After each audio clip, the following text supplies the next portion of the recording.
For those of you that can see this video or hear this audio, I just wanted to make you aware of what's going on.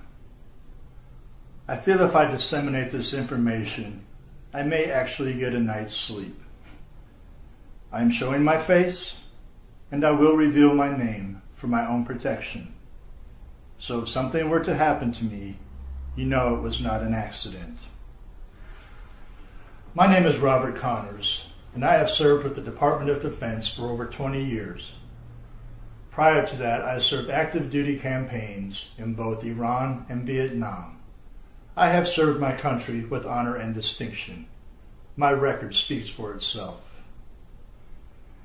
As an ex-DoD operative, it was my duty to protect the Constitution and mitigate foreign and domestic threats in this country. I joined the department to create a safer world for my children and now grandchildren.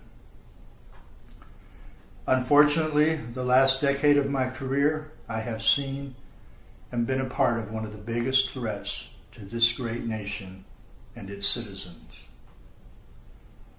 In March of 1994, I was brought in as Director of Communications for a project called Operation Sedgwick, formed under President Ronald Wilson Reagan in 1989.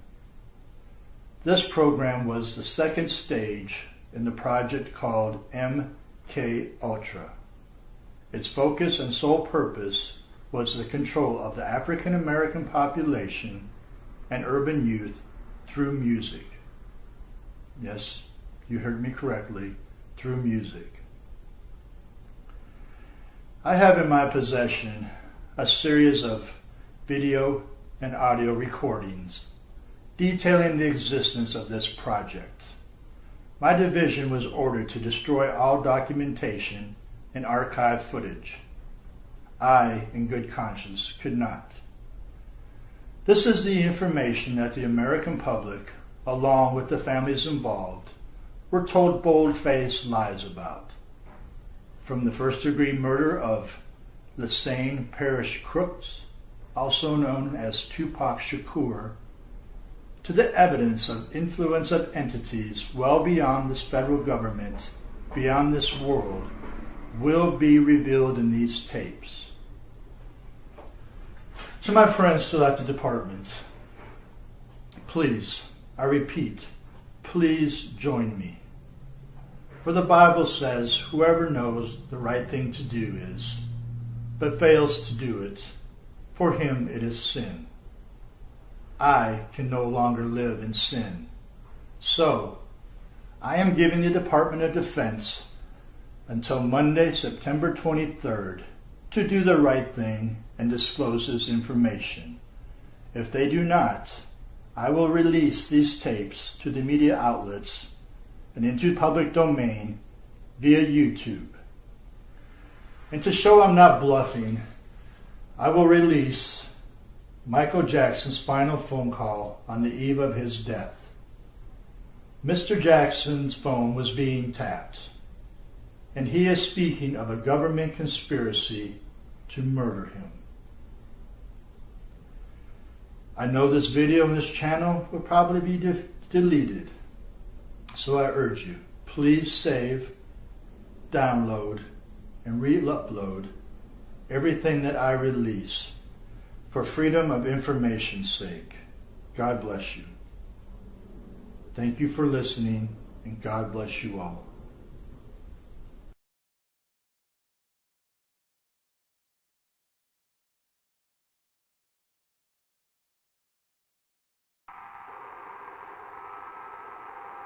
What's wrong, Michael? I don't know if I should tell you this, but I don't know who may be listening. There may be a group of people. Don't want to get rid of me. They don't want me here anymore. I don't understand. What do you mean? Talk to me. I can't talk about it over the phone. I don't know what's going to happen, but I just feel in my soul, only God knows, they can keep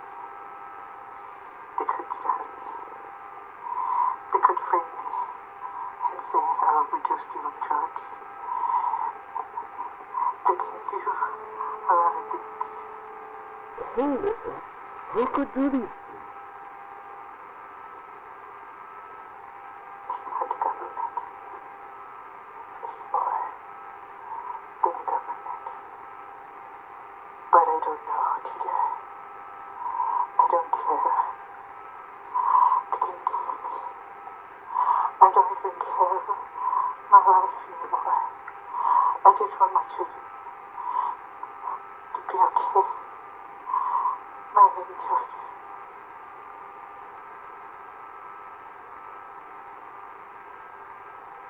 I want them to be safe. Michael. I gotta go.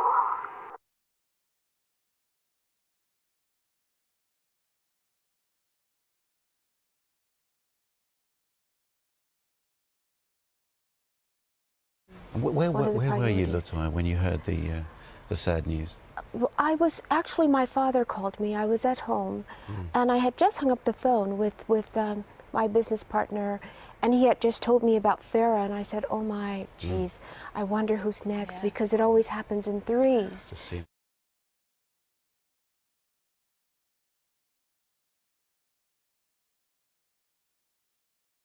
People controlled him. They controlled him, they did what they wanted, and it was very difficult for him to say no, no, no. You must have seen this happening. Was there anything that you could do or say to Michael to change that situation? It's very, very difficult, because in situations such as that one, we've tried so many times to intervene, and it's not always that easy, because they keep everybody at bay. They keep everyone away, actually. Everyone. How did they do that? By controlling. And I know, because I have been in a controlling and abusive relationship, but by controlling him, controlling his thoughts, control what he does, not letting any, giving orders, not letting anyone through the gates, not letting anyone near security, things of that nature. And this way they have him, and they control whatever he does. The phones, no phones in the house. You suspect foul play. Do you think, Michael, do you think it's murder? Absolutely. Absolutely. I said it in the beginning, and I believe it to this day. You must remember, Michael told me repeatedly that they were going to kill him, that he was going to die. And who did it?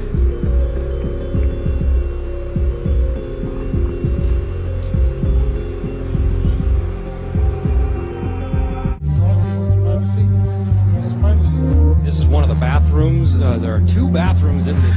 This is one of the bathrooms. This is one of the bathrooms. Latoya, are you going to be attending Dr. Murray's court case? Absolutely. What do you think about him delaying everything, dragging his feet? What kind of sentence should he receive, Latoya? Death penalty. That's what he should be on the firing range. They murdered my brother, and they know who they are. It's not just Dr. Murray, I promise you that. It's more people involved, and they know exactly who they are, and I'm going to let you guys know exactly what's happening and what's going on. It's more than just Dr. Murray that's involved in this. Will justice be served? The doctor that you're looking at, the doctor that you see there, was the fall guy. That's what he was. He was the fall guy. And so there are people in the background? There are people in the pulling background. strings? Yes, absolutely. You must remember, Michael told me repeatedly that they were going to kill him, that he was going to die. And he would say that. And when I heard my mother scream, "He's dead," immediately I said, who did it? I didn't say what for, what of, what happened, who did it? Because he repeatedly said that. For the past 20 years, my wife Evie and I have been the victims of criminal activities perpetrated by a small network of individuals who are out to destroy us personally, professionally, and financially. This network of individuals is manipulating the banking system and the criminal justice system for the purposes of sabotaging our credit and our credibility. Up until a year ago, Evie and I had never had any run-in with the law whatsoever. We are not criminals, nor are we fugitives from justice, nor are we crazy. We are simply artists and filmmakers who are being racketeered on. We believe there are to be a malignant tumor of star whackers in Hollywood. How many people do you know personally who have died suddenly and mysteriously in the past 5 years? I have personally known 8 actors, all of whom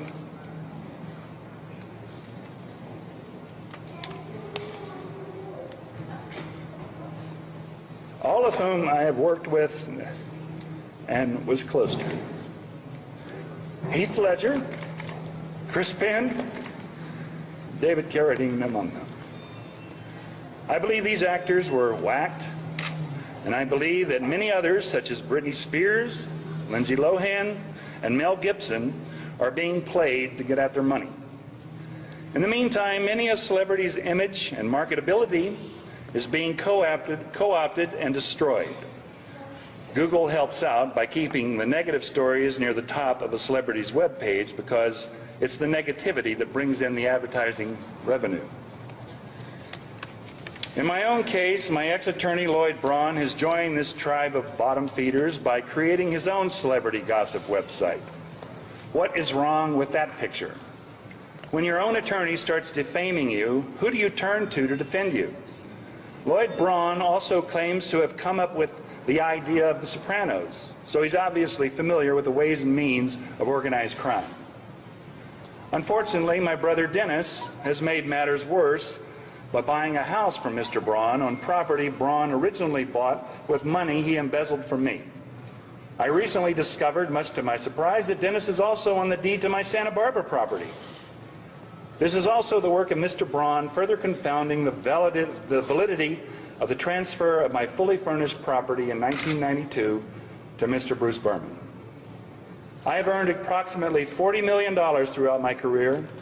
I have profit participation in some of my films. I am being embezzled from by this monstrous ring of accountants, estate planners, and lawyers who are mercilessly slandering me and trying to kill my career, and I believe murder me in order to gain control of my royalties. I wish to return to only one thing: work. So does your client plan on attending the hearing next week in Santa Barbara? My client is intending to comply with the law in both jurisdictions, and we are going to spend the next couple of days strategizing how to best achieve that. Will that not compromise your refugee? It may. We have a number of options available to us now, some of which existed before he made a refugee claim and some which arose yesterday. So we're going to take a look at the best options, and it may be that we do abandon the refugee claim. So in favor of what, citizenship application, a sponsorship? There are numerous options: work permits, permanent resident status. There are all sorts of options. This is what we need to discuss in Liberty. And do you understand how paranoid and delusional your client sounds? I'm not going to comment.